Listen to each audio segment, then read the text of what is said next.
عليكم ورحمة الله وبركاته. أكسمع ورفتوني من تابرة الشمع كفونة ترجرتو بلي وانتي بقى جراتن نموني باسبورتين كيسان اسم جلا بدي وقا تربة قد زرتن كان يموتو يو باسبورتين كيسان جلق أبا فتن أكا قدتنين ديبتني هم بافتن جرجو كفوتو اللي جرتني مغرشين ديمتني باسبورت برا حاري هم بافتن يو جراتن تأي guyyaadii deemishan keessatti isiniif baasna nu dubbisa.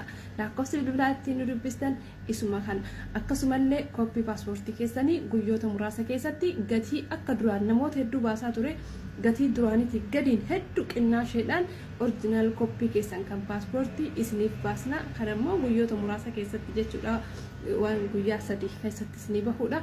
Kanaaf illee lakkoofsa kanaan nu dubbisa. karaa WhatsApp feetan karaa Telegram amma yoo isiniif hin galle ta'e irra isinii deebi'a. Namoonni paaspoortiin keessan jalqaba baafatan sun